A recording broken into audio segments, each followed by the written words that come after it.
All right, I'm calling to order this meeting of the Bloomington Historic Preservation Commission for Thursday, June 25th, 2026. Would staff please call the roll?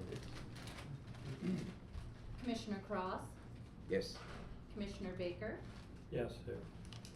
Treasurer Butler, Here. Commissioner Castaneda, Commissioner Dusner, Commissioner Duffy, here, Commissioner Golden, Yes. Chair Hacker, Here. Commissioner Schlegel.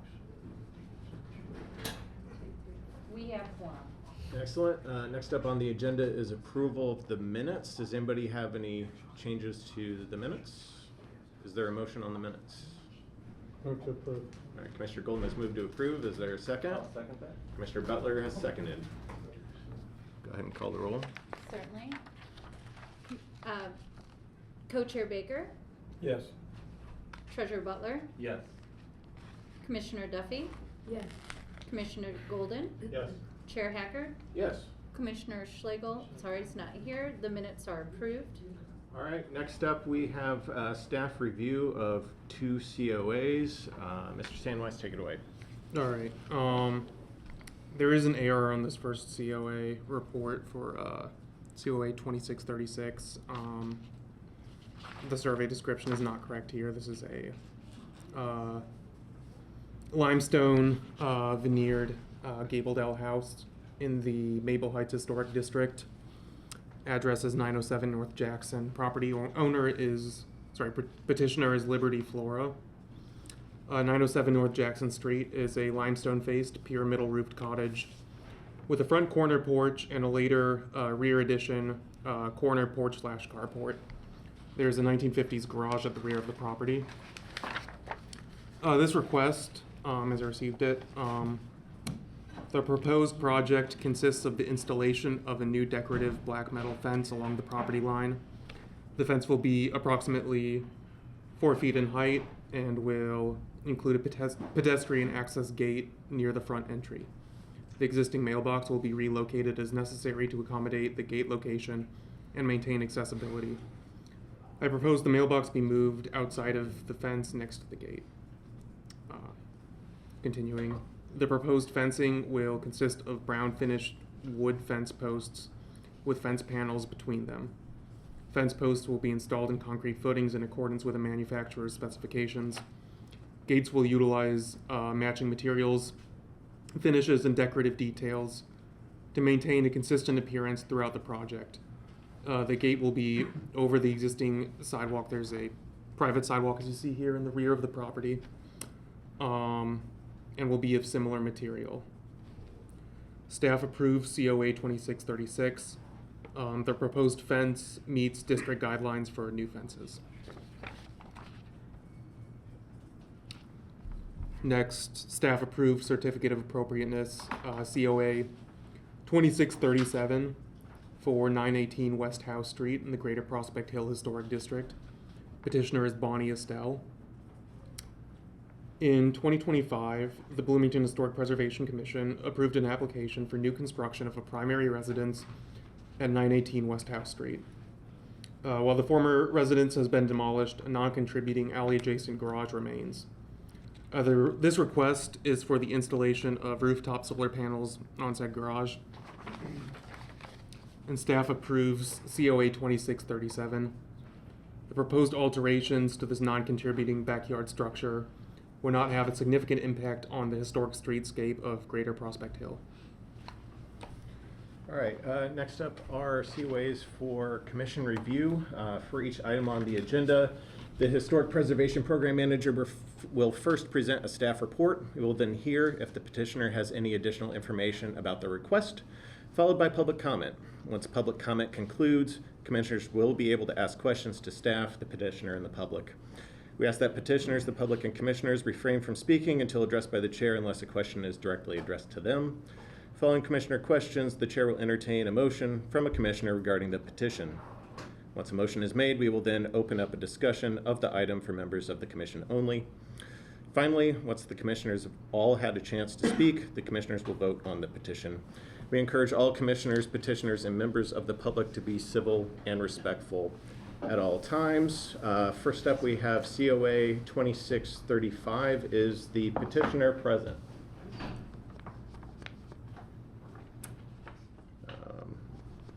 Om Narla, are they online? No. They're not online. Okay, we will move that to the end of the agenda then. Next up, we have demolition delays. Demolition delay 2608 is first. Mr. Sandwich, take that away. All right. Demolition delay 2608. This is for 422/424 South College Avenue. The petitioner is Bill Riggert, and this request is for full demolition. 422/424 South College is a commercial/residential building with modernist features, including metal corner windows on the second story, large first floor picture windows, glass block windows, and limestone piers that tilt outward, supporting an awning. The front portion of the building is 3 stories tall, with a 2-story warehouse portion in the rear and a large 1-story garage attachment in the back. The front facade is clad with rough-cut ashlar limestone, while most of the building is cement block. This commercial residential building was completed in 1955 by Ralph O. Deckard. In 1943, after graduating from Indiana University, Deckard and his partner Woody Stogsdale acquired the Full of Pep auto part company located at 220 South College. Under the management of Ralph Deckard and his wife Alma, Full of Pep's business continued to expand to include furniture, appliances, and prefabricated structures for sale and rent. This new building has served as a furniture store for virtually its entire history, hosting apartments as well as additional businesses. When Full of Pep sold the original location, this address absorbed the auto supply inventory. A charter member of the Southern Indiana Soil and Water Conservation Districts, Deckard was awarded the title of Sangamore of the Wabash by Governor Robert Orr. Several apartments at 422 South College have historically served workers and young families. In the 1950s, many worked for the nearby electronics factories and Johnson's Creamery, and a few during this time stayed for longer than several years. Staff recommends the release of demolition delay 2608. All right, thank you very much, Mr. Sandweiss. Is the petitioner here, Bill Riggert? Would you like to say a few words? I can answer any questions you may have. I'm here with John Weichart and Doug Bruce from the CIB, and this is part of the Convention Center expansion project. So if anybody has any questions, I'll try to answer those, and if not, John Weichart or Doug might help me out. Okay, thank you. Are there any members of the public who wish to comment on this demolition delay in the room? Sorry, could you repeat? Are there members of the public who would wish to comment on this demolition delay? Yes. All right, would you please state your name for the record, and you have 3 minutes. Hello, my name is Sarah St. John Wolford, and we are making the request. I represent Bloomington Homes for All, and I'm also the Housing Solutions Director at Habitat for Humanity. We're making the request that you please do not release these delays. Instead, do what produced the Cottage Grove District in March. 1, initiate Seminary Point as a conservation district. 2, impose interim protection. And 3, send it to Common Council. You can do this on your own motion. Owner consent isn't required. You have done so previously with North Morton Street.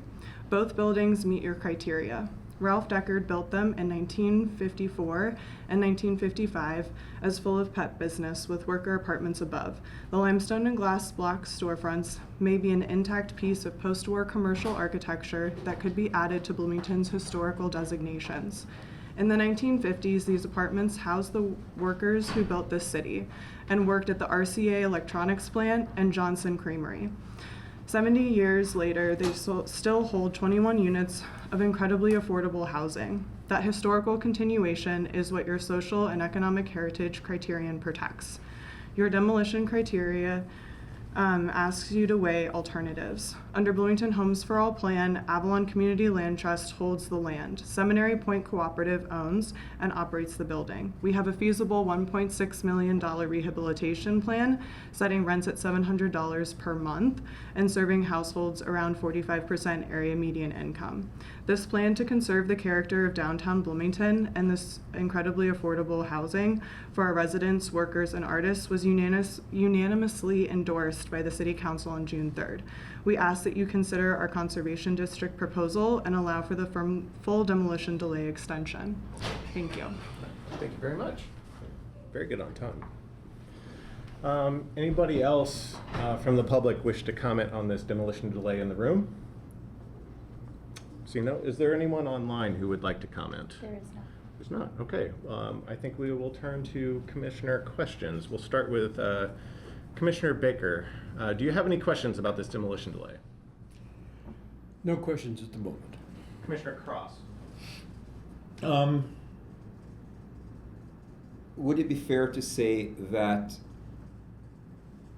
at least one aspect of your petition centers around this gentleman Deckard and his association with these buildings?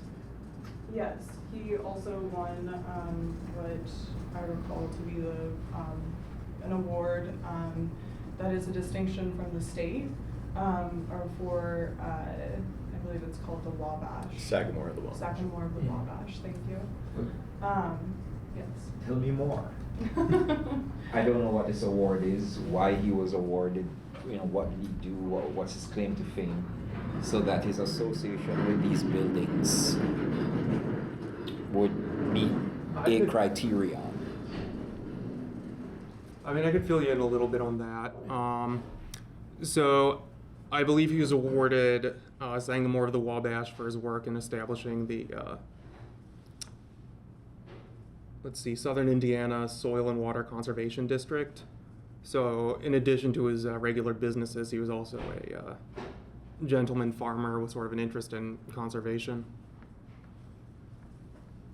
Okay. And about the award, that's the highest award that the governor can bestow upon an individual in the state. Okay. Any other questions? Yeah, so I just want to make it clear.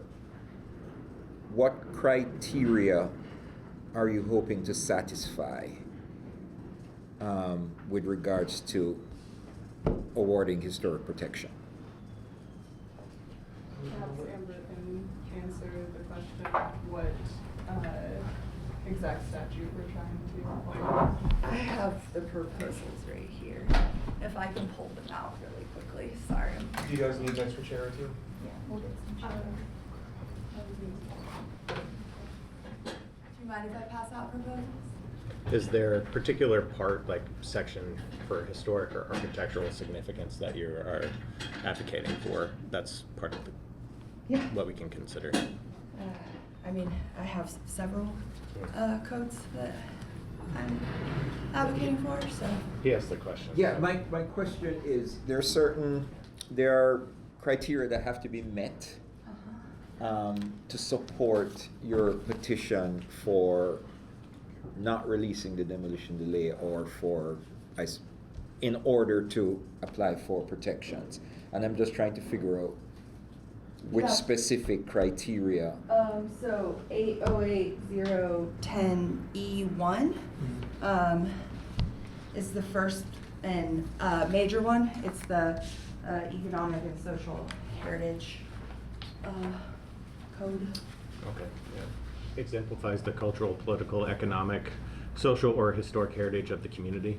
Yes. Okay, thank you.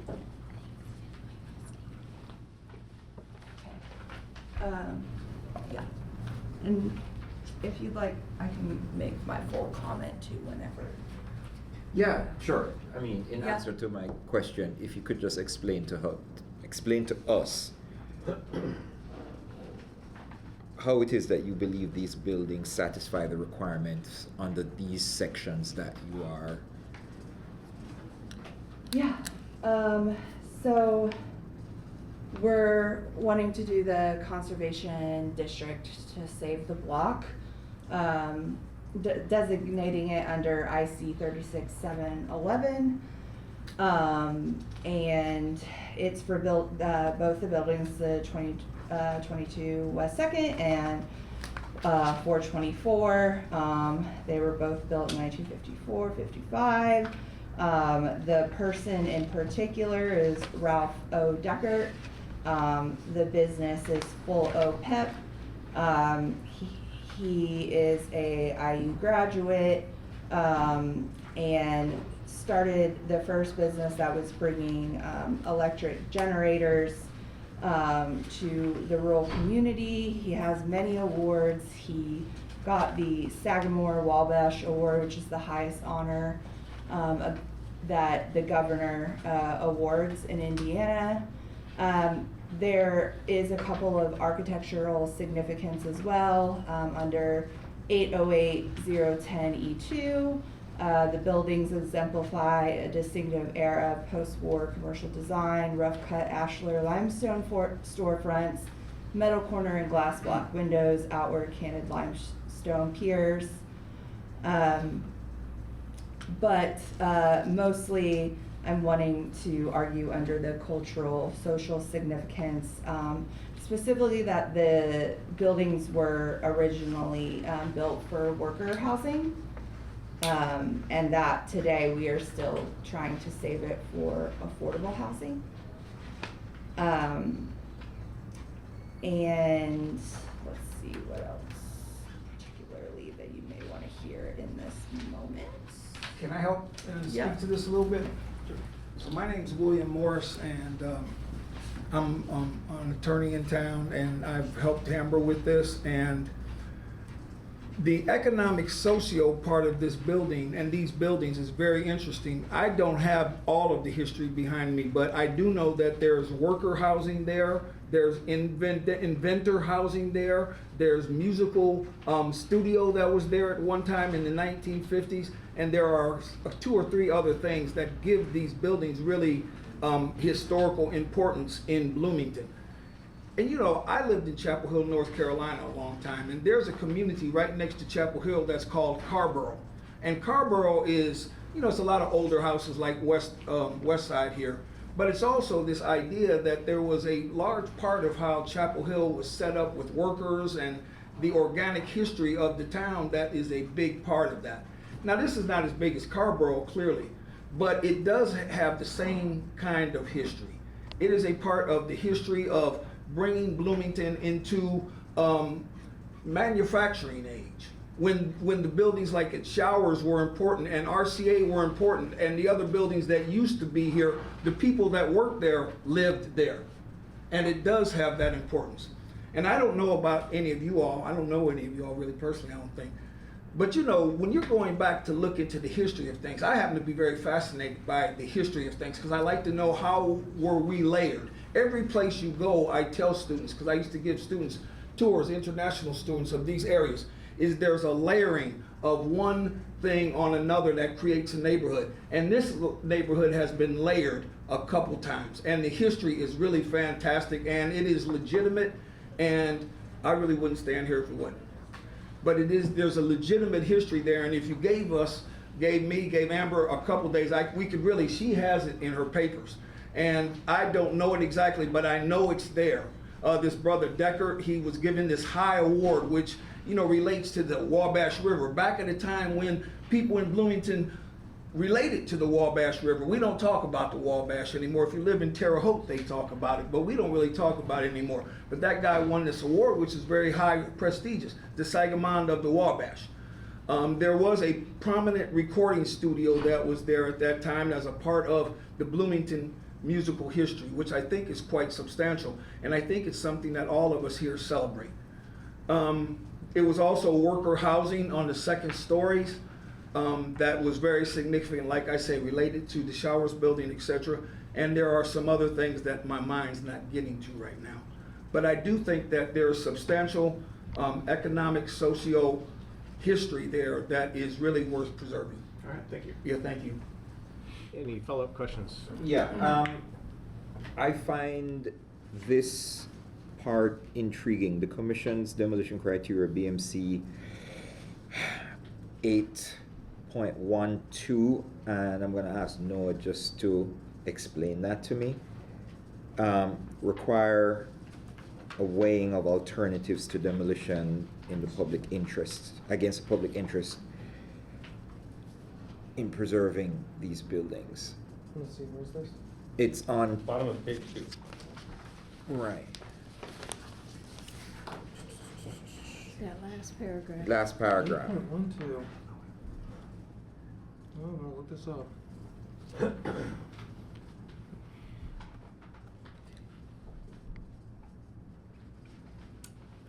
Oh, this is referring to demolition and public safety. Okay, let's see.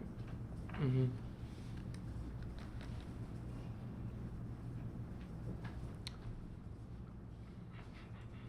Not seeing this. Oh yes, this is where this actually generally refers to buildings that are located in a historic district. Demolition delay for the most part is handled under which title is I'm sorry, I'm blanking on it. The Unified Development Ordinance. I don't know.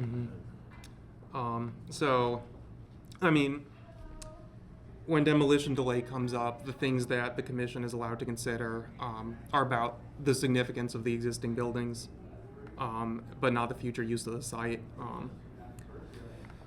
Though,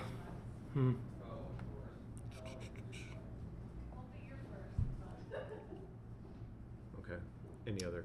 Mm-hmm. Well, I'm Mm-hmm. a bit puzzled. Puzzled is probably the wrong word, but could you explain why it is, on what basis did you include this in your submission? Because of the current political situation around the property, and that we are trying to save it from demolition. And that we have a alternative plan.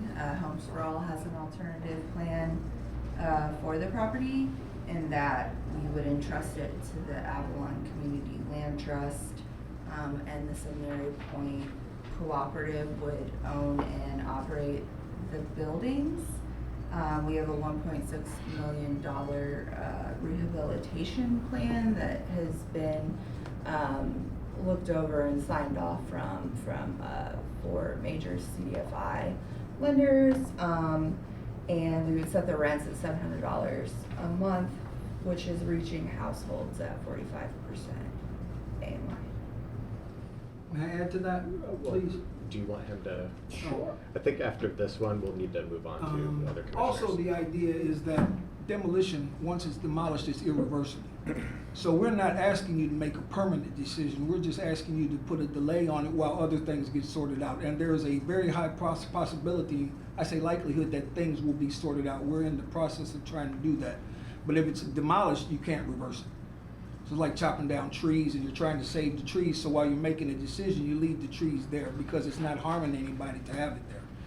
And I think we made a point about the economic socio-history of it, and we can add more to that.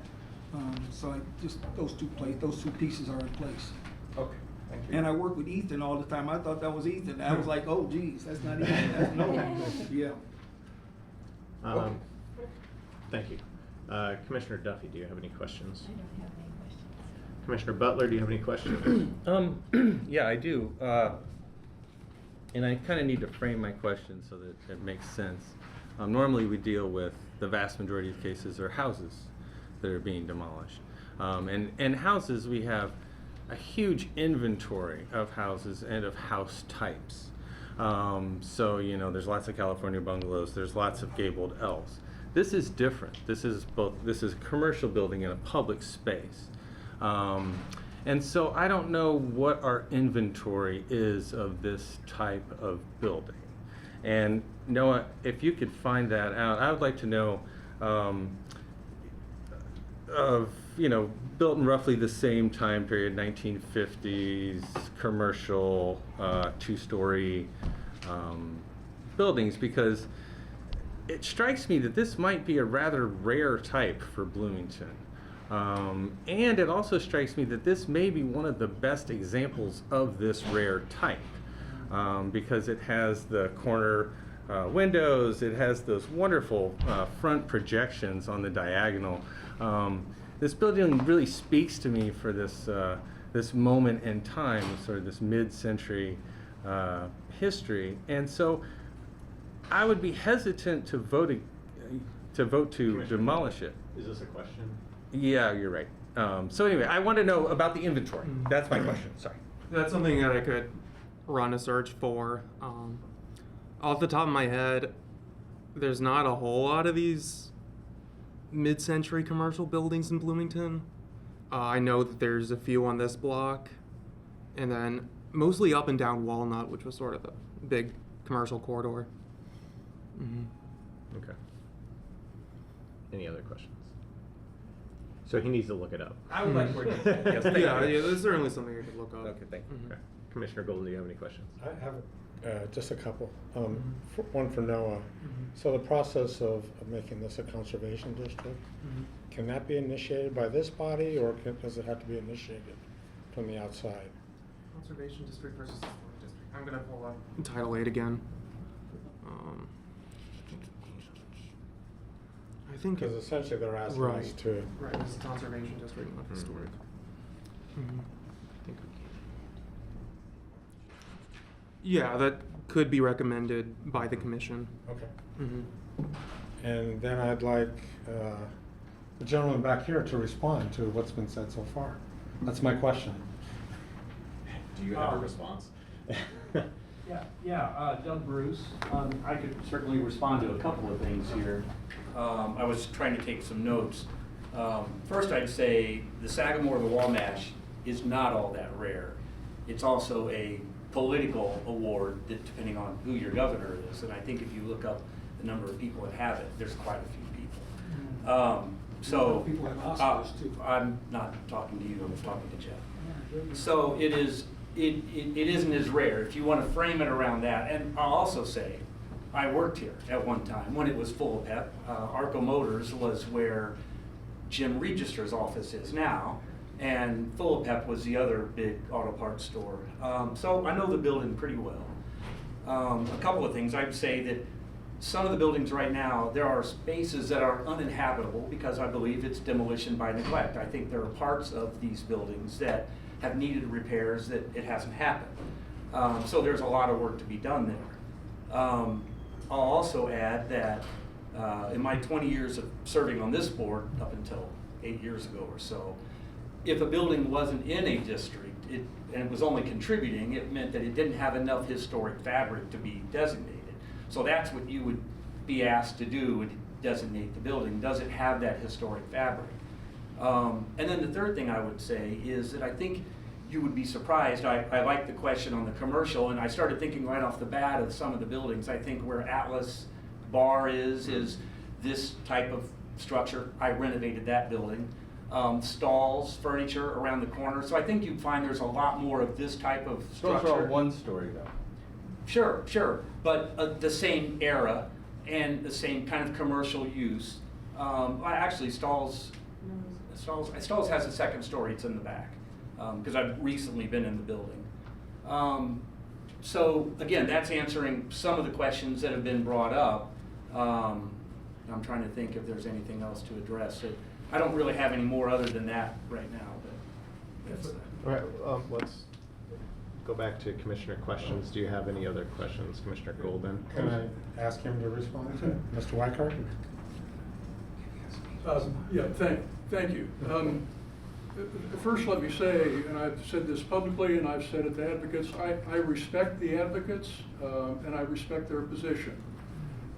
What I believe you've heard tonight, and I believe some of these words were even mentioned, is that they are working towards a political solution to solve an affordable housing issue in our community.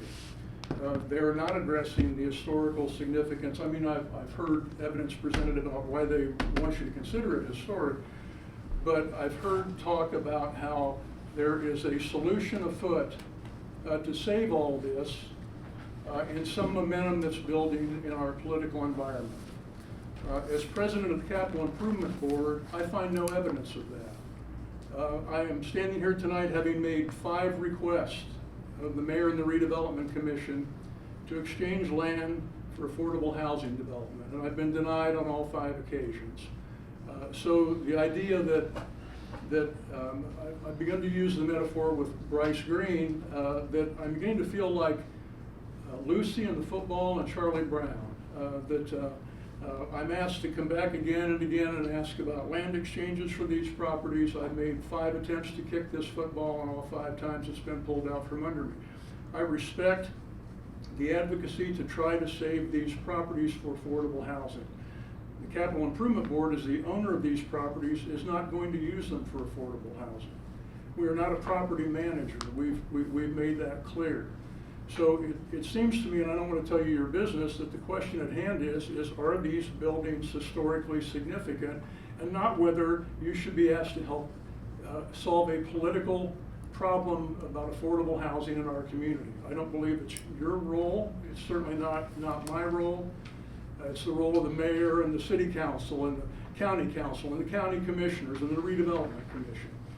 And I don't believe this is the appropriate forum for that political argument to be made. So I'm here to simply, with Mr. Riggerts as the petitioner, to say, are these structures historic by your definitions of historic structures? Not, will you help be part of a political solution to affordable housing in our community? So thank you for your time. Thank you. Thank you very much. Commissioner Schlegel, do you have any questions? Yeah, I think I have 2 right now. I think you I just wanted to confirm. You said currently CIB owns the property? Yes, or the land? these properties, the Capital Improvement Board is the owner of this land and these parcels and these properties. So it owns the building and the land? Yes. Okay, I just wanted to check. I Yes. just wanted to make sure I understood, because I was... Yes, they were transferred to the Capital Improvement Board, but these properties were owned by the county. They were purchased in 2010 by the commissioners, the Convention and Visitors Commission, with innkeeper's tax money solely for the purpose of being used for the convention center expansion. Okay. So we are the owners of the property. Okay, I just wanted to check. And I'm sorry, I did not catch your name. Amber. Amber. I was trying to read, but there was trying to also pay attention to what Yeah. everyone's saying. I just had a question. You had mentioned about the common council letter, and I saw something Yeah. in here about the vote. Mhm. Could you just explain? Because I'm not going to try to read that while everyone's talking. Yeah, it's a little bit complicated, yeah. So, the council wrote a letter a couple years back stating that they wanted a full return on investment, for what they paid on the North College property, which at this time is considered by most of the community where the host hotel should go instead of Seminary Point. So that's across from Atlas. Okay. Empty building, empty lot. You're not gonna displace anyone, either residents nor commercial tenants, right? So, Homes for All requested from Common Council, can you please review our proposal and write a letter saying that if the land was going to a mission-based entity looking to save the land for the land and the buildings for affordable housing, would you essentially retroactively say, we now support that land going for less than the $7.5 million? And they did so, and it was unanimously voted for approval, and it was sent to the RDC on June 3rd. Okay. Thank you. I just wanted clarification on that. Yeah. Thank you. That's all I had, Commissioner. Okay. I don't have any questions before we go into Commissioner. Commissioner Duffy. Sorry. I did come up with the question. Okay. Actually, and I thought of this just before Mr. Bruce also mentioned the issue. I would like to confirm with Noah that these buildings how are they rated? They're both rated as contributing. Thank you. I don't have any questions. I do want to remind everyone, for the consideration of the demolition delay, we are considering the historical and architectural significance of these buildings only. Just want to remind everybody of our purview here. We need to stay in our lane. All right, so I guess at this moment, I will entertain a motion on demolition delay 2608. Move to release. All right, Commissioner Golden has moved to release demolition delay 2608. Commissioner Baker has seconded. We'll go into discussion. Since you made the motion, Commissioner Golden, you can speak first. I appreciate the discussion that's happening here today, but as you just stated, it's kind of out of our purview. I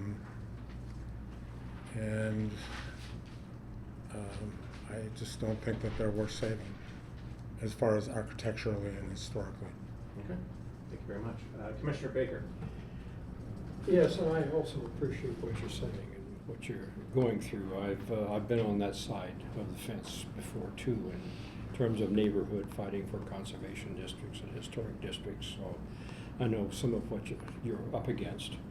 You make some good arguments, but again, I think we have to be very strict in what we do. We're a historic preservation commission, and we can only evaluate these on their significance and historic value, and apply certain criteria to them. And I, in my reading and in my, all I know about them at the moment is that they just don't meet the threshold that would give them enough significance to go through and be designated. I just don't think they have that historic value that would carry them through. So I will be voting to release. Okay, thank you very much. Commissioner Schlegel, comments? Can we come back around? Sure. Commissioner Butler. I absolutely disagree with both of those characterizations. I think this building is architecturally worth looking into at least. And I think we would be wise to delay this at least until the next meeting when we can get the survey that I asked for. It is exactly our job to think very carefully about these structures in a historic way.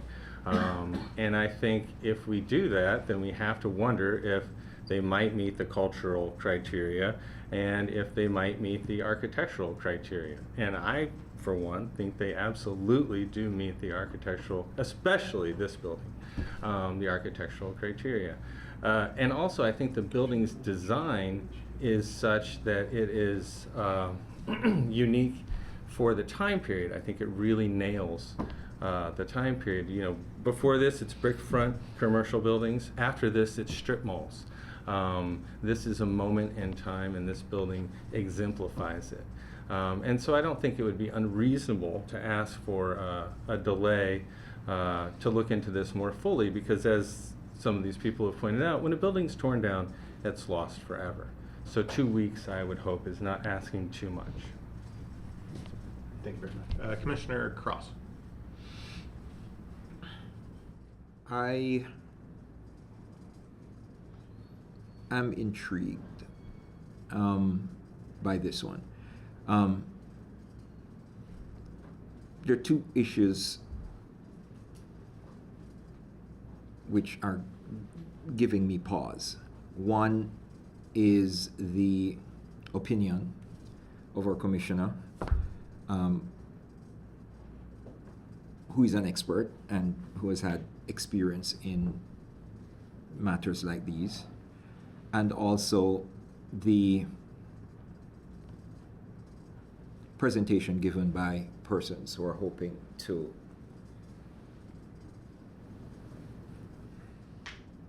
delay or certainly stop the demolition of these buildings. And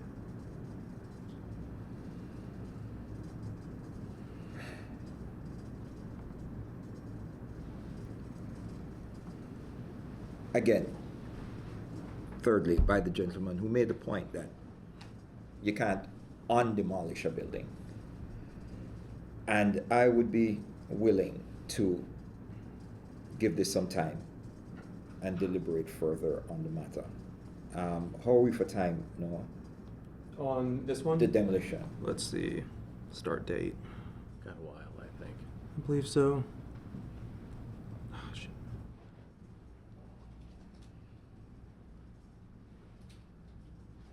No, I'll hold everyone up. Okay, yeah, the demolition delay date started 15 days ago.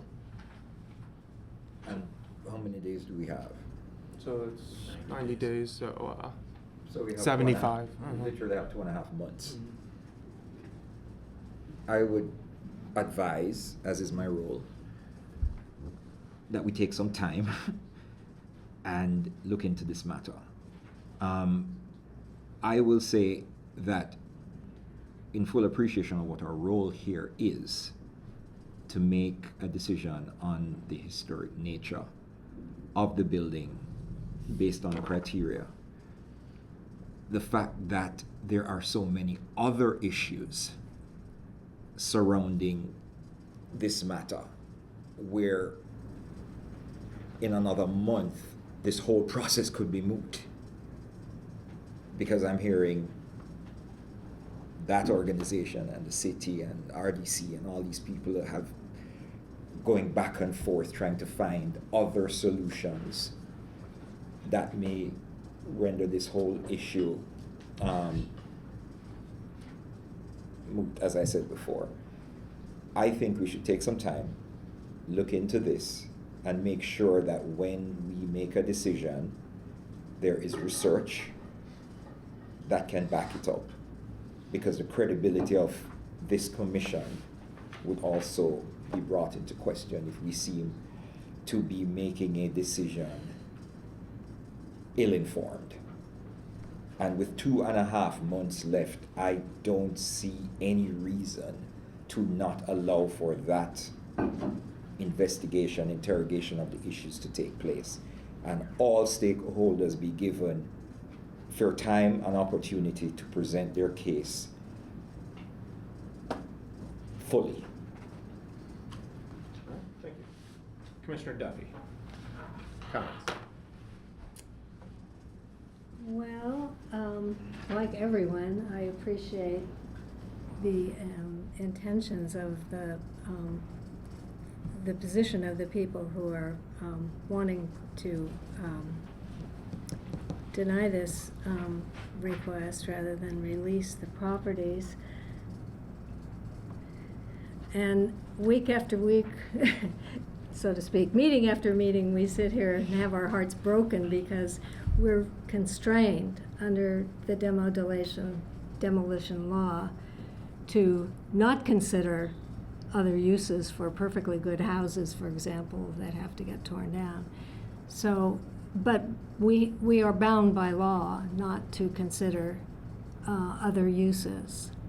And so there has to be historical value and there has to be architectural value. I'm not convinced by the historical connection with Mr. Deckard. Personally, I'm not, and I'm not sure that there'd be any more that the staff hasn't already found on that. And as far as architectural significance,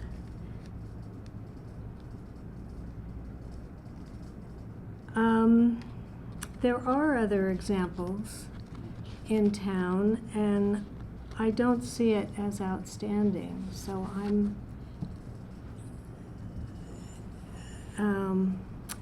I feel compelled to vote to release this demolition delay. Commissioner Schlegel.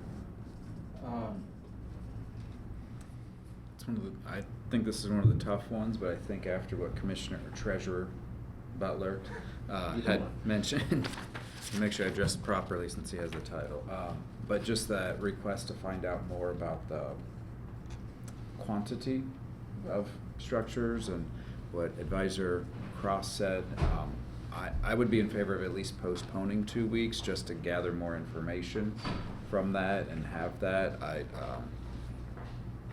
mean, I feel like I can go either way, but I think just a postponement of 2 weeks or so, I think would be fair, and I'd be in favor of that. But I know that would be, yeah, there'd be a couple more steps on that to get there. As I mentioned earlier, what we are here to consider is the architectural and historical significance of the building. It is rated as contributing, so the architecture has not been found to be anything of particular note. Other people have noted there are similar buildings or buildings of that area still around.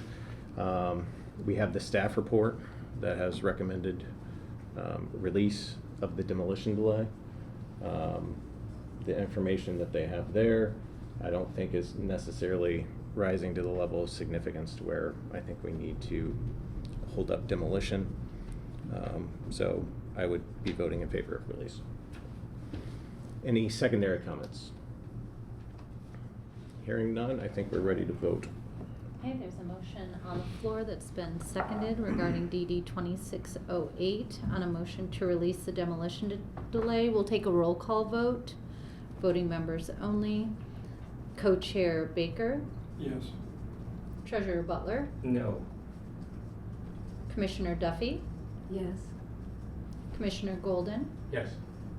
Chair Baker. I'm sorry, Chair Hackard, my apologies. Yes. Commissioner Schlegel. No. That is a 4-2 vote in favor to release the delay. All right. Thank you, everybody, for your comments. Next up, we have demolition delay 2609. Mr. Sandweiss, please take it away with your report. Same petitioner, Point of yes. order. Oh, I forgot. I'm sorry. Yes, please read the statement for release.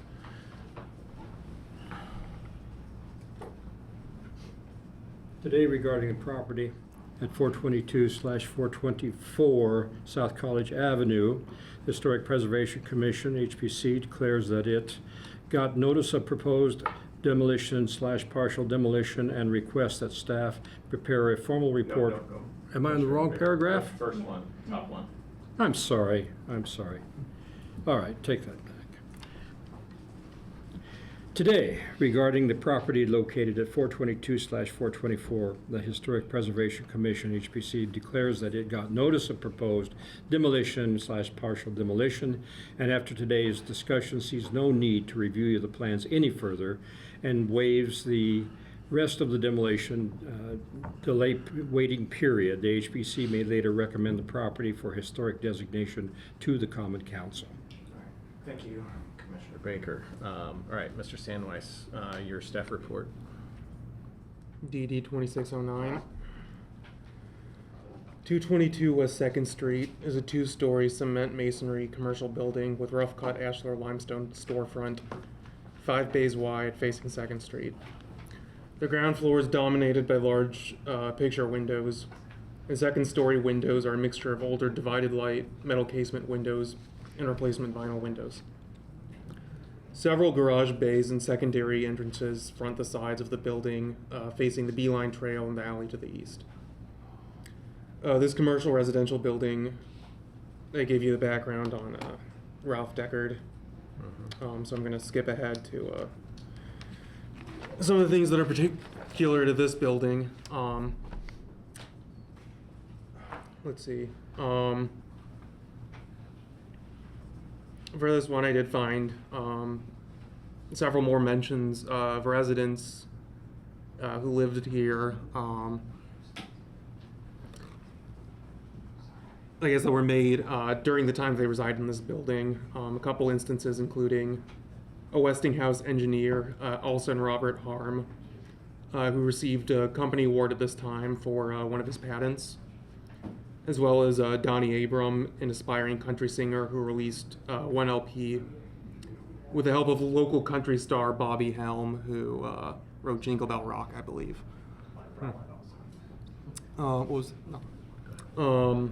Recommendation here is for the release of demolition delay 2609. All right, does the petitioner have anything they'd like to add? No, we don't, unless, I don't know, John, I don't think so at this time. Anything to add back there for the petitioner? No, not over the staff's report. Okay, thank you very much. Now it's time for public comment. I'll go to folks in the room. Does anybody wish to make any comments? Yeah, I'd just like to add a couple more things.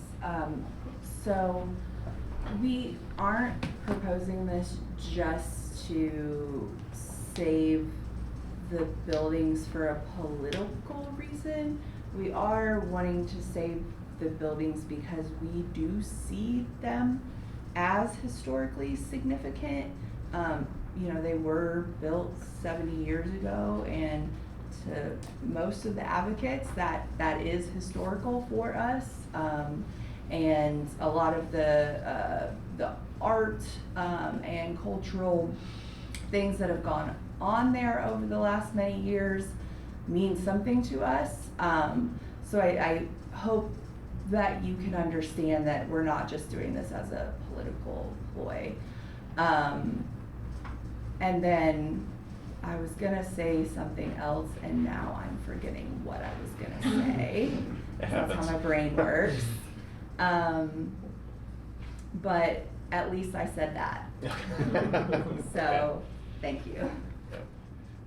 I would like to add that in reference to some of the deferred maintenance isn't necessarily a reason that something deserves to be torn down. There are plenty of buildings, and I can think of many that the Cooks, for example, have poured a lot of money into, that I think the majority of people would agree had a lot of deferred maintenance, and that it probably would have been more cost effective to go ahead and tear them down. But just like it's not necessarily relevant what's happening with the buildings in the future, that deferred maintenance is not necessarily a reason for them to go ahead and be demolished.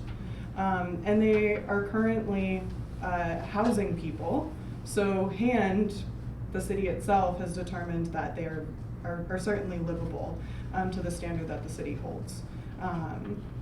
So there's that comment that I want to make. The other thing that I would just like to draw attention to and kind of say and echo some of what Amber said is things don't need to be saved until there is an external threat.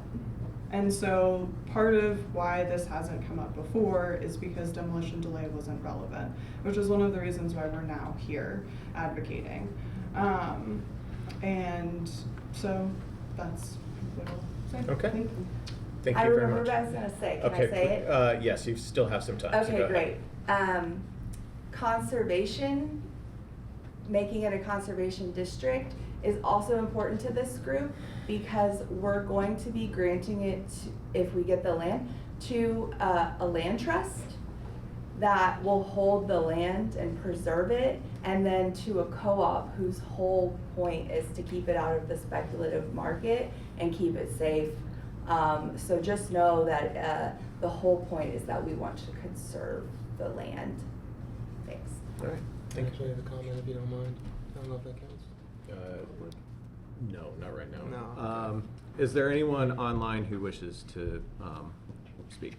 We don't have anyone online. I'll get you on that. All right, we'll turn to Commissioner questions next. Commissioner Schlegel, do you have questions?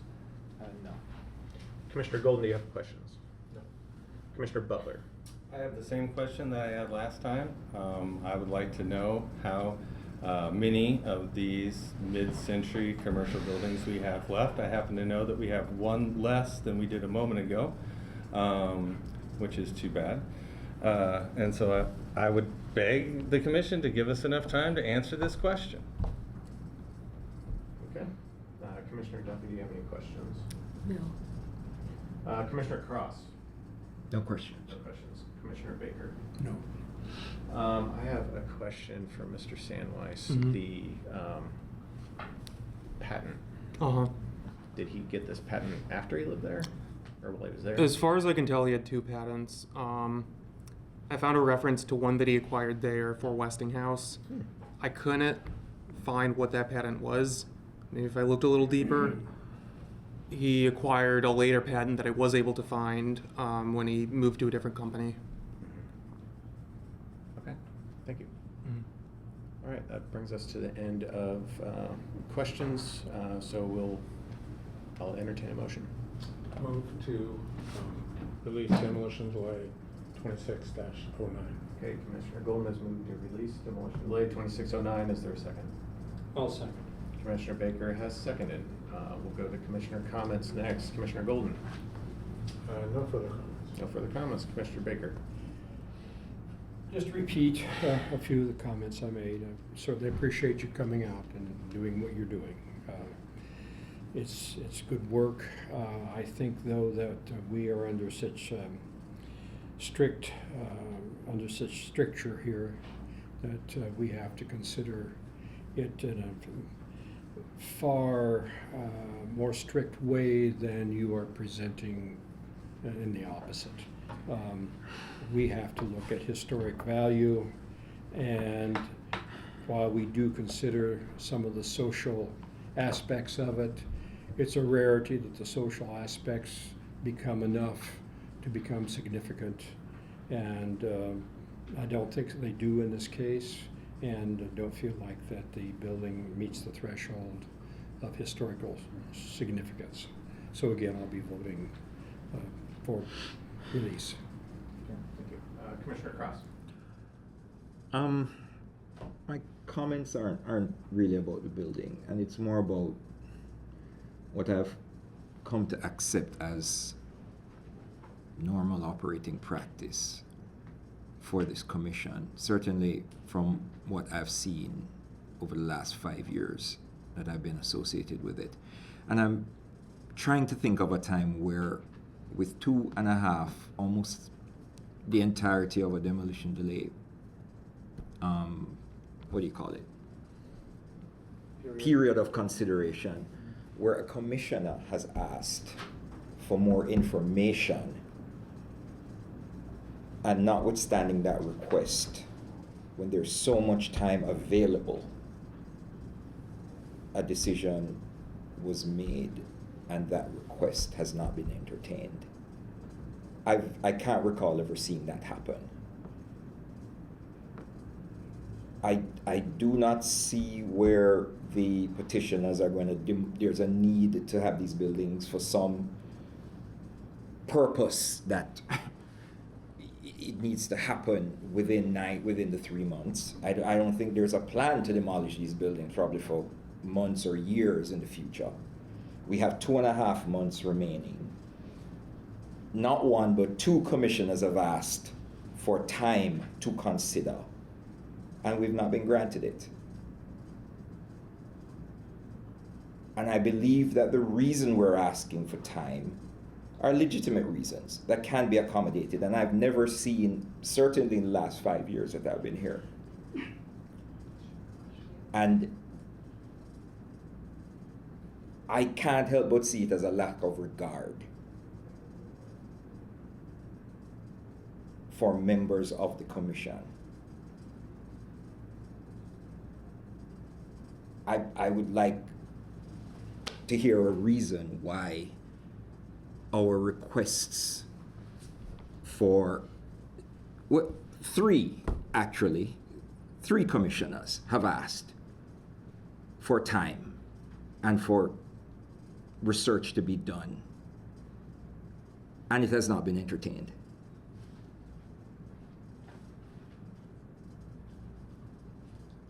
I'm disappointed. I would like somebody to explain to me what other way I am to take the actions of this commission in view of a request for more information, and to delay the process for about 2 weeks so that we can satisfy ourselves that we've exhausted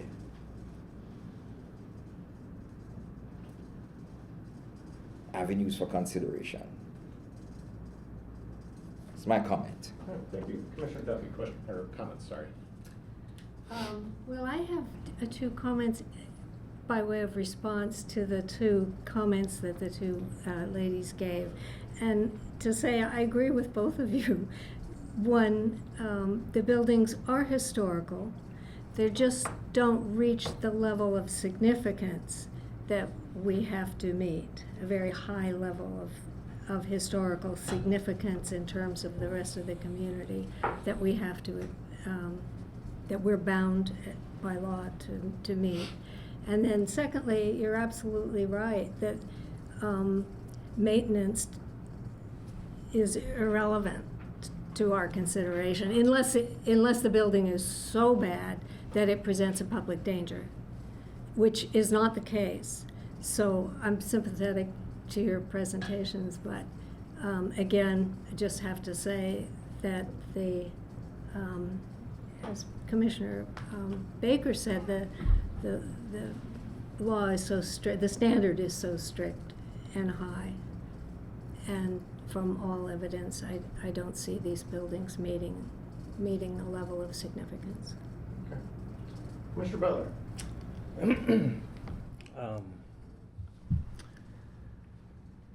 I find it disappointing. I second what Commissioner Cross said about asking for more time and more information and not receiving it. I think that is part of our job, and I think that to do our job well and to do it thoroughly, we have to be careful and we have to take our time. So I am disappointed that there seems to be some sort of rush in this case. I think this building is also interesting to me, and I would like to know more about it. Someone mentioned that there's a recording studio, but it's not clear which of the two buildings the recording studio was in. I would like to know about that. But I guess I probably won't get to. I think this building on its own merits has architectural significance and could be saved. And so I'm going to vote against releasing this. Okay, thank you. Commissioner Golden. No, I already talked to you. Sorry. Commissioner Schlegel. These are Comments. not questions. Not questions. Okay. Comments. I think I'll just second what Commissioner Butler said. I would like to know a little bit more, especially with this one having a resident that had a patent. Noah can just get 2 more weeks or a little time to find out what that was, if it is a big deal or if it's a more common one. I don't think 2 weeks is, in the grand scheme of things, gonna hurt anybody or anything, unlike this chair. So, I'm not gonna lean back. Yeah. So, but that's my only comment, is that just 2 weeks just to find out more, just to have a more informed opinion before voting to permanently tear this down or potentially not. So. Okay. Thank you. Yeah, for me, based on the information that we received, the rating of this building, I'm satisfied with the conclusion of the staff recommendation. That is my right, and I can vote in that direction. It speaks no ill will toward anyone else on this commission. Respect everybody here, and sometimes we have differences of opinion, and that's okay. And that's why we vote. We find out where we stand. So that's where we're at. All right, I think we are ready to call the roll. Okay, there's a motion on the floor that's been seconded regarding demolition delay 2609. We'll take a roll call vote on the release. Chair Baker? Vice Chair Baker, sorry. You get all of the titles today. Vice Chair Baker. Yes. Excuse me, we have our prior petitioner joining. Mm-hmm. Going on with the roll call vote. Treasurer Butler. No. Commissioner Duffy. Yes. Commissioner Golden. Yes. Chair Hackard. Yes. Commissioner Schlegel. No. So that is a 4 in favor and 2 against. That passes. The delay, to release the delay. Excuse Commissioner me. Baker, would you please read the release? I will. Today, regarding the property located at 222 West 2nd Street, the Historic Preservation Commission declares that it got notice of proposed demolition, partial demolition, and after today's discussion sees no need to review the plans any further and waives the rest of the demolition delay waiting period. The HPC may later recommend the property for historic designation to the Common Council. All right, thank you very much. I understand that we will go back up to commission review of certificates of appropriateness. I believe the petitioner, Om Narla, is available online. Is that correct? That is correct. All right, so we'll move over to COA 2635. Mr. Sandweiss, would you please take it away? Hi,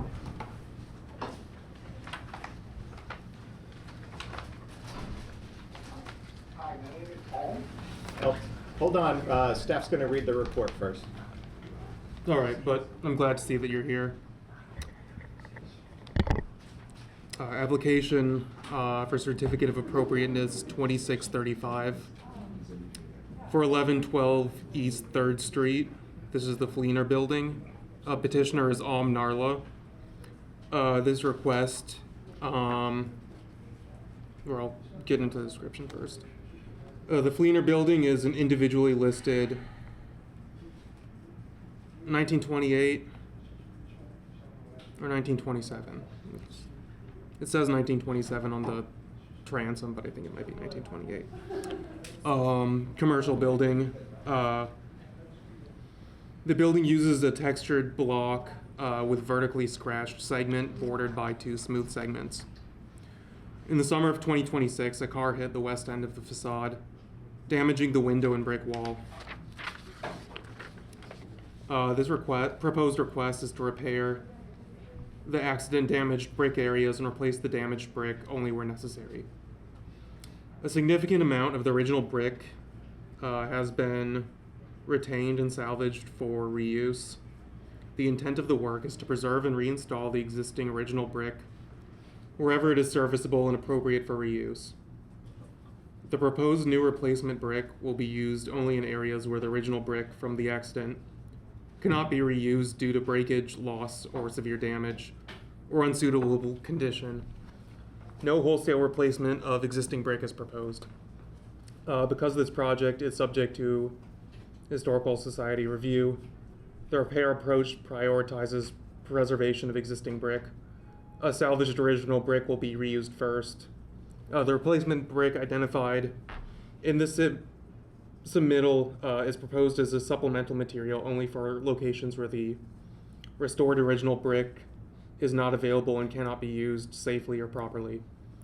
The installation will be performed to maintain the existing wall appearance to the greatest extent practicable, including brick alignment, coursing, affected locations, and the blended with the surrounding existing brickwork as field conditions allow.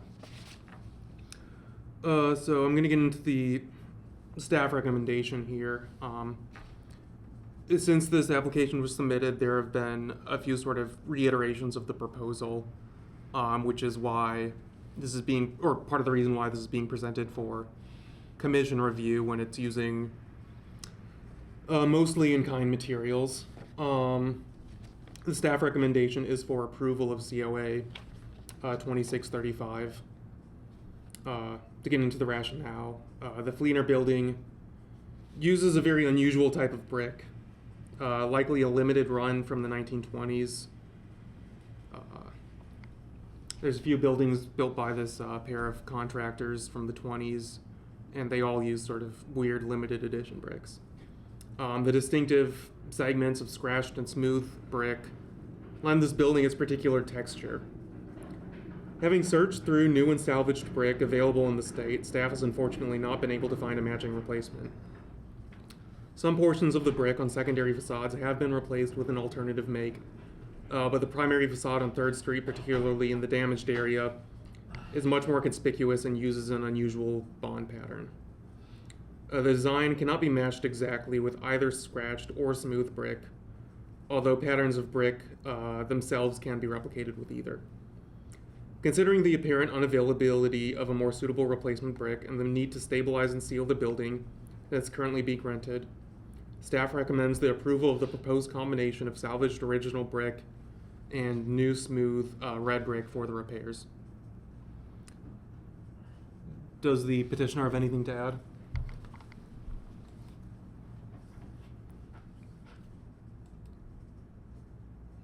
Are they still there? No, Yes, I'm on the call. Thank you very much. You've done a really good job explaining. I really have nothing to add. Okay. All right, public comment. Is there anyone in the room who wants to speak on this? Looking like no. Anyone online? No. All right, we'll move over to Commissioner questions. Commissioner Schlegel, the chair got me earlier too. It's dangerous. Better. Yeah, it's not just you. Noah, thank you very much for the presentation. The only additional question I had based on what was in the packet is it looks like on some graph paper, one of the, is it windows are supposed to be replaced with limestone or just the part below? That's the original plan that I received, and part of the reason why I continue to include that, even though the proposal is for brick replacement now, is because that shows where repairs are going to have to be made. Okay. Which, you know, we additionally have this picture here of the damaged storefront, but this is sort of at an angle, so.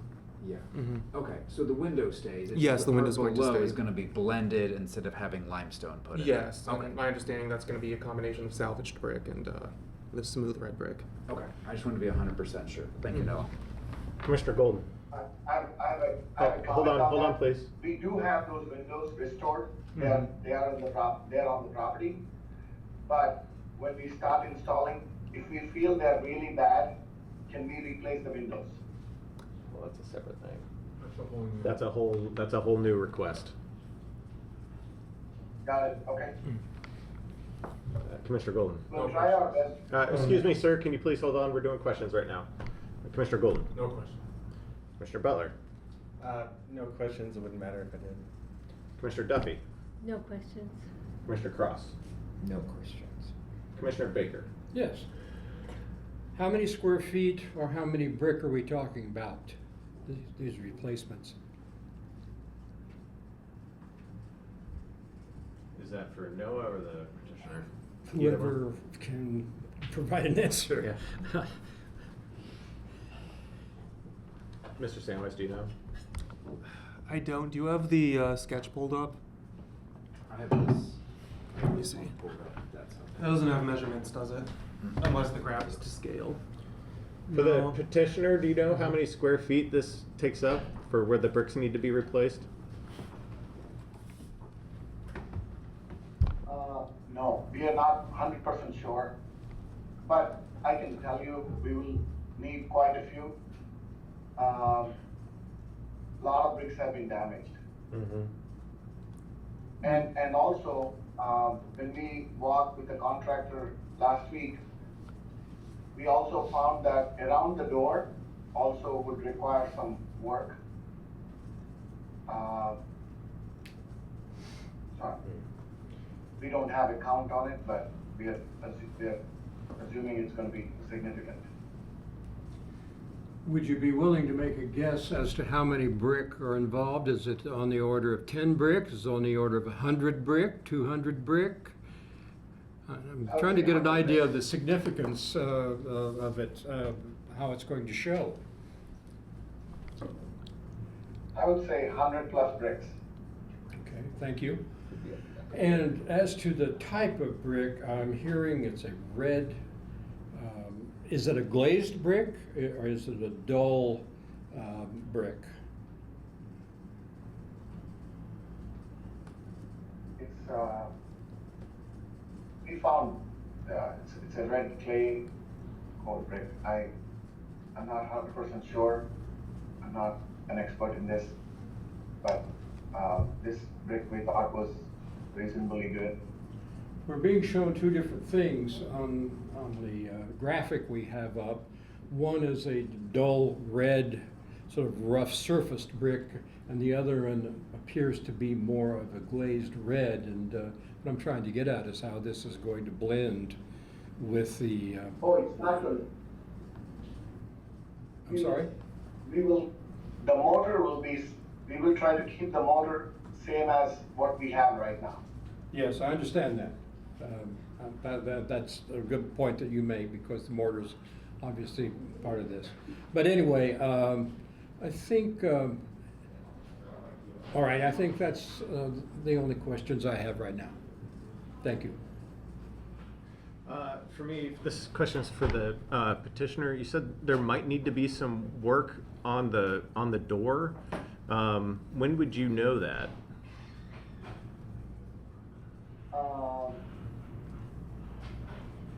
Are you waiting to do some of the brickwork before you figure out if the door needs something?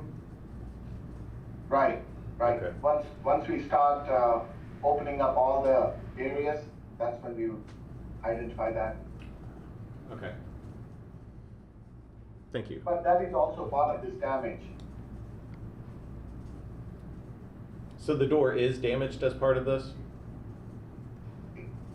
It's cracked. It's not fully damaged. I see a crack. Okay.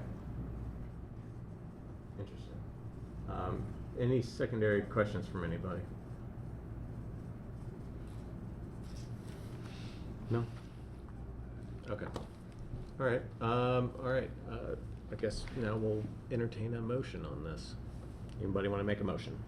I would move approval with the condition that the replacement bricks match as closely as possible to the existing brick in terms of color and texture. And of course, the mortar lines should be as close as possible to the existing mortar color. Okay. So you move to approve with the condition of the brick condition and color and the mortar. Yes. Okay. Is there a second? I'll second. Okay. Commissioner Schlegel is seconded. Commissioner Baker, you made the motion, so you can go first. It's important that it be as close as possible to the original design, and we obviously can't get there, but we could get further from it. If we used a glazed red brick, for example, it's going to show and not going to be something people, I think, want to look at.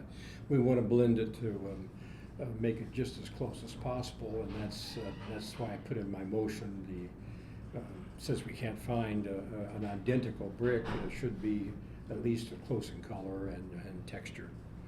Okay. You seconded, so Commissioner Schlegel, do you have any comments? I'll second what Vice Chair Baker just said as well on that, because it was so well said, so thank you. Okay. Commissioner Golden. So my comment is more like a question. What's the process of approval of the brick? Does that go to NOAA? Does it come back here? I mean, there have been instances in the past where more specific details were requested as part of a conditional approval, in which case, as opposed to sending it back to the commission, it would be staff approval of a proposed material. So, and that's your sense of how this will work? Yeah. Okay. Mm-hmm. That's it. Okay. Commissioner Beller. No. Commissioner Duff. No. Commissioner Is this Cross. comments? Or This is comments. Comments, no comments. Comment for me. In general, I'm in favor of this. It's a shame what happened to this building. I mean, it just got absolutely obliterated. I appreciate the petitioner trying to blend in whatever bricks that they can salvage in with newer bricks that match as close as they possibly can. In addition to the mortar, if there's any, as the work is being done, if there's any substantial issues with the door or the windows, I think we need to make sure, talk to NOAA and see if there needs to be an addendum to the COA or a new COA just to make sure any future work is matching up with the historic preservation standards we have set up. So that is my comment. Any other secondary comments from anybody? No, seeing none. Okay, I think we're ready to vote. Okay, it's been motioned and seconded for the conditional approval of COA 2635. We'll take a roll call vote. Vice Chair Baker, Yes? Treasurer Butler, Yes. Commissioner Duffy, Yes. Commissioner Golden, Yes. Chair Hacker, Yes. Commissioner Schlegel. Yes. That motion is approved 6-0. All right, thank you very much for the petitioner for coming in. Next up, we have old business. We already hit demolition delay. Mr. Sandweiss, is there old business? Oh yes, So the Vinegar Hill limestone walking tour, which I believe I brought up at the last meeting. It was supposed to be tomorrow. It's going to be raining all day tomorrow, so it's been postponed for 2 weeks. Also, I'm going to wait for new business. Anything else? What about training? That's right. Good point. So a while back, I sent out an email to everybody from Deputy Clerk Jennifer Crosley about required training for commissioners. Some of you have attended, so thank you for doing that. I think this only works if everybody attends, and if not, she's going to have to come in here and give a presentation. And I really like Jennifer and talking to her, but it's gonna add some time onto the end of the meeting. So if you need that link again, so that you can sign up for one of those sessions, I can resend the email. Okay, excellent. What's the training about? I didn't get a sense of it. It was- It was characterized in very broad, general, somewhat vague terms, and I didn't get it was difficult for me to figure out how to respond when I didn't know what I was being trained to do. So, I mean, some of the people who have taken it can speak to what they saw there. I mean, my understanding is it's basically two things. It's a standard, what do you call it? Code of conduct for commissioners, and then some information about adhering to Robert's Rules of Order, which we have started doing pretty well. So it's pretty straightforward. Yeah. It was probably less than. Is there a take-home version of this training? You can do it online, which is what I would do, and then put a cardboard view in front of the screen and go live your life. Yeah. So It's for the lawyers. It's not for us. Yeah, but I mean, honestly, come on. right? You don't learn anything. It's for the lawyers. But right, we have to do it. But I mean, democracy is a hell of a thing, as I've been informed very recently, and I'm kind of averse to solutions that don't have a problem they're trying to solve. I think we were interviewed for the job and we got it because those persons who interviewed us believed that we had the competence and the professionalism and the judgment and bearing to do the job. Then now to come and have us spend time in front of a screen or have somebody give us a presentation to ensure that we have those qualities that we were found and judged to have had to get this job makes no sense to me. Now, if it is that there's some specific requirement, let's throw Robert's Rules, for example. I read very well. You could just say, read Robert's Rules and make sure that you know it before your first meeting, and that works for me. Again, we're all grown-ups here. It was an ordinance passed by the city council that's requiring it. So Do the city councilors have to do this training? they do some form of training. Okay, well, we can pass the ordinance. Cardboard, you said that works?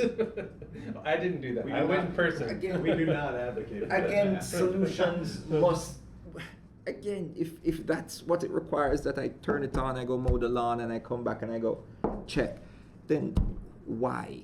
I don't think there is that option. I think it's really intended for people to listen. Yep.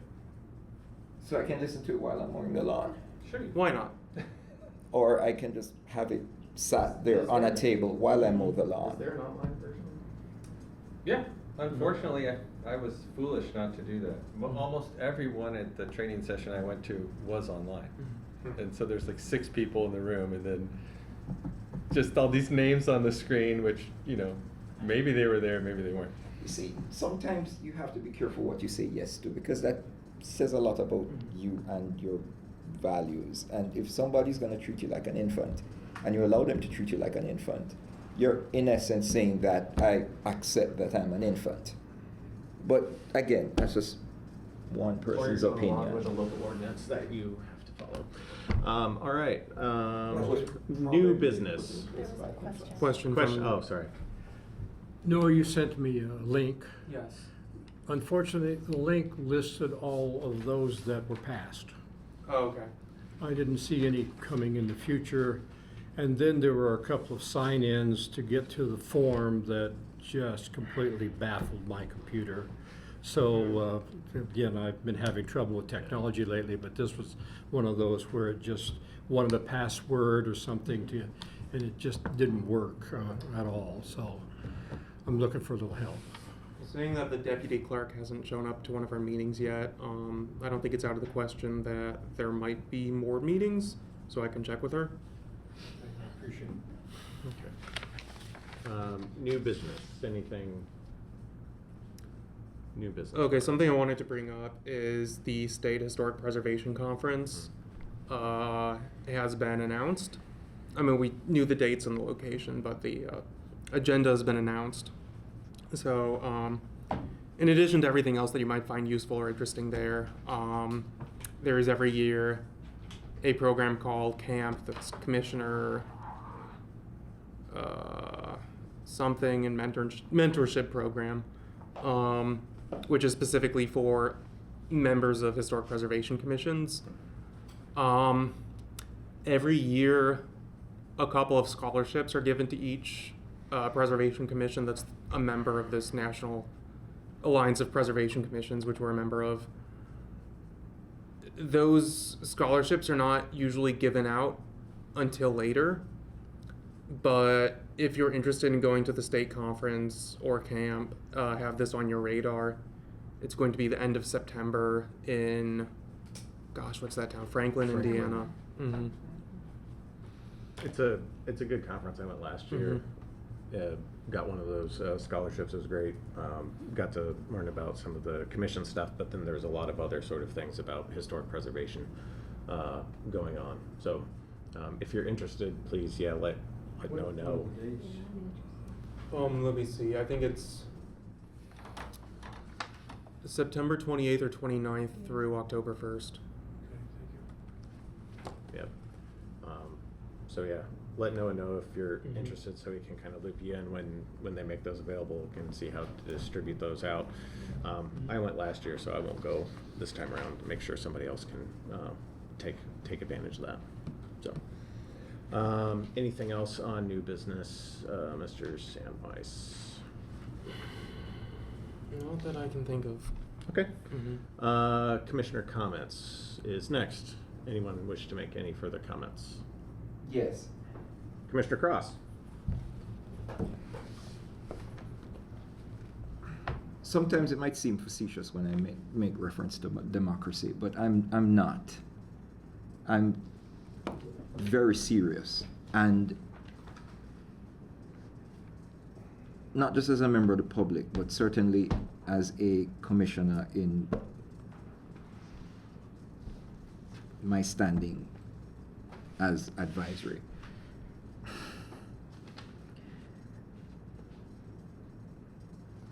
I believe that every commissioner has an equal right to make their positions heard on any issue. I like rules, I like regulations, I like things in black and white because it keeps me centered and focused as to what my role is. I also believe that bodies like this should be deliberative and take every opportunity to make the best decision, having availed themselves of all the information. The persons who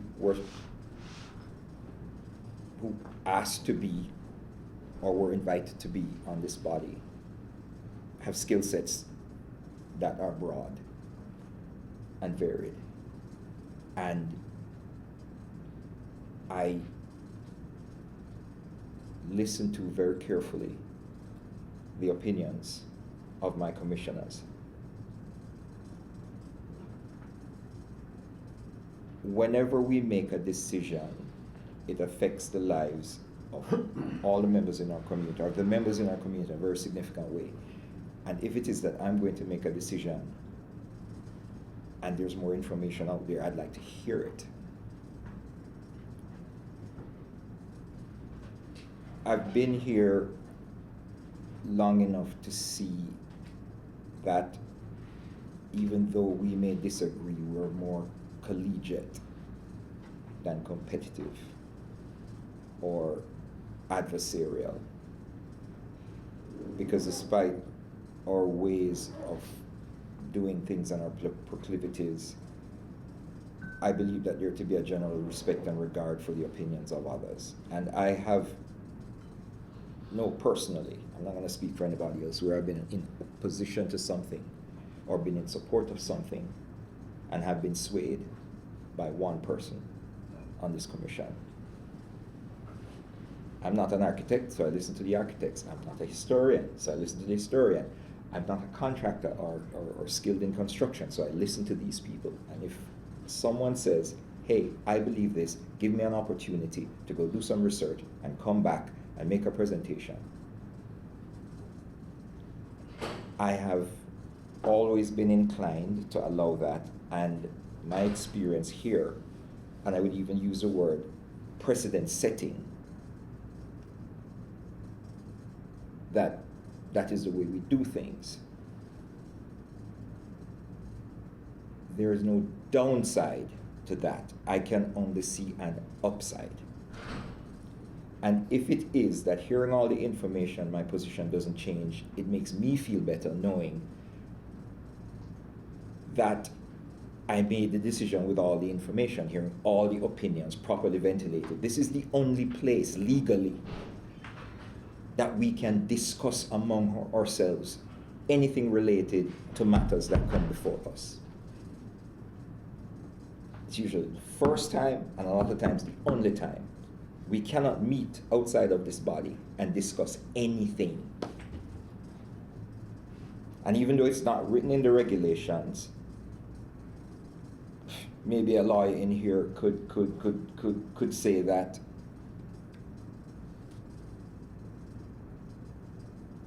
there certainly have been rules or process established by common law, by common practice.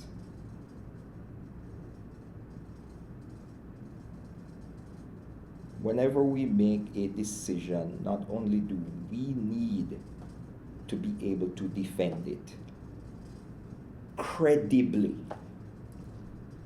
but it should stand to historical scrutiny.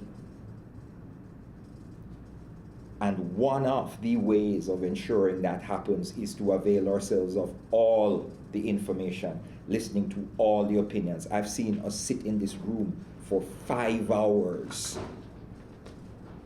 half of which was spent on one issue. I have seen where matters that are seemingly insignificant have captured the time and the attention of this body for hours, for weeks. We've sent for samples, we've sent for this, we've gone report, we've redone drawings, we've done all of these things. And it's tedious, it's time consuming. But I come back here every single sitting of this board because I believe that it's important, and I need to be able to go out there and face every single member of this community. And if challenged about a decision that I have made, I can say, listen, we ventilated this over X amount of hours, X amount of meetings. Even if I personally have acquiesced, when I'm certain of how I was going to vote, but I believed it was important to give the other members of this commission the opportunity to make their case. Sometimes it swayed me, sometimes it hasn't. I have never left this commission feeling that I have not been given an opportunity to fully express and ventilate my opinion and a position on a topic. Ever. Until today. And it is sad. I will say that I hope this is an anomaly, because I believe we do ourselves and our community and our mandate a disservice. This wasn't an arbitrary request for time. We had 3 commissioners out of 7, 50% asking, pleading on 2 separate occasions, on 2 separate votes for an extension on a 3-month matter when we're less than 20% in on the time allowable.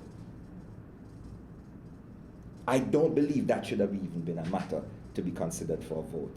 If it were up to me, that would have been written in our rules. That is how significant I believe it is. We were not at the end of our time allowed. There was no overriding reason that the decision had to be made today, and we had 3 commissioners asking for additional time to explore other matters brought forward.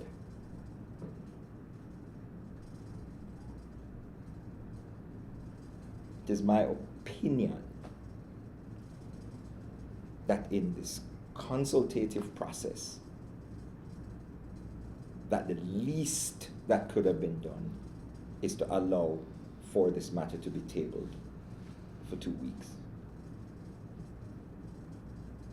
That is all. Thank you.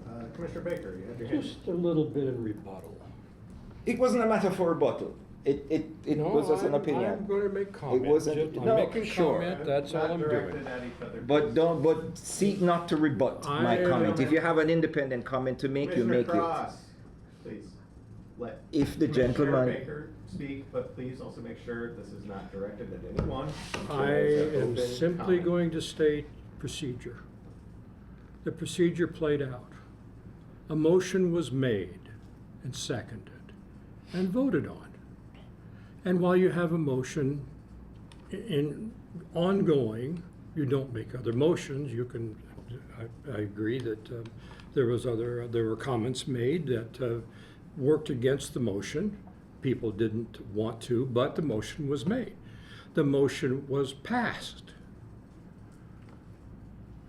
And basically that's it. If a motion had been made to transfer to another meeting or ask for additional information at a later meeting, that could have been done, but it wasn't. There was a time period when our president asked for a motion, there was a delay, I noticed. There wasn't anyone who immediately jumped to make a motion. In fact, I seconded a motion that somebody made, but there was a time lapse there. And so the opportunity was there to make a motion to delay. But that motion wasn't made. A motion was made and carried out. That's the simple politics, not the politics, that's the simple dynamics of the way the commission works. There's nothing wrong with that. That's just the way it works, and that's the way it will continue to work. Okay. Thank you, Commissioner Baker. Again, Commissioner Butler, again, please make sure we're just addressing general. It's just a question. I'm not sure about the procedure. So if the motion is already on the table, if we're considering a demolition delay, is that what then is on the table, or in other words, nothing else could have been voted on so the fact that there was a pause wouldn't have mattered. Nothing else could have been voted on until the demolition delay was voted down? Is that right? And then a new thing could be brought up? And I think you can make a motion to release to say, a request to move on before that had occurred. Or if that request or motion to release had been voted down, then a subsequent motion could be made. That's what I thought. So there was no opportunity to present a separate Exactly. motion. So I don't understand what the point is. All right, well, we're all making comments, we're not having a cross common argument here. So Commissioner Butler has the floor. I just had a question. Thank you. Anybody else have any comments? If I may be allowed to make one more comment, and I really have to leave. I learned very early in my schooling a phrase, comment, idiom, what you call it. And it goes, the rules are meant for the guidance of the wise. Guidance of the wise. And I'll leave the rest of that comment hanging, lest somebody believe I'm calling them a fool, which that's not my intention. But it's the first part of that comment. And this is why we make rules can be changed. If we recognize in a process that the rules that govern that process do not serve the ends, we are not slaves to that rule. And as intelligent people, we should be able to sit back and go, hold on. If we go this way, it gets us to an end that we probably don't want to. Let's figure out a way, because rules are contextual. They're made for a time, for a set of circumstances. And those circumstances may change, or different factors present themselves where the purpose of these rules may not suit the ends for which these rules were designed. And like I said, we're a deliberative body. We're meant to sit here and argue. An argument must be based on information. And all I'm saying is, for us to do our best job at what we were brought here to do, we should seek to avail ourselves of all the available information, documented opinions of experts, different perspectives from different people. That is, maybe I'm spoiled. That is what I've grown used to. That is what I thought I signed up for. That is what I believe is the best way to go about our business. And I really hope that that is the way we move forward. Mr. Chair, I really need to go. Thank you very much for allowing me to ventilate my issues. Gentlemen, have a good evening. 2 more weeks. I'll see you. All right. My comments are, thank you all very much for coming here today, participating in this. I know we didn't all agree on this. That happens. And that's okay. That's part of what this is. We had a vote, we had a motion, we had a discussion. I know some people are upset about that. That's okay. We took a vote, and the majority of people voted how they did. And then we move on. That's how this commission works. That's how it'll always work. That's also democracy. Sometimes you're not happy with the end of the vote, and that's okay. I think it's important here that we all retain our respect for each other and understand and not call into question people's motives. I do not question any of your motives for how you voted one way or the other, and I would hope and expect that you would do the same for everyone else here. So that is my comment. Is there any public comment? In here? No? Sure. Is there anyone online? No, there's not. All right, we've come to the end of our meeting. This meeting is adjourned. Thank you.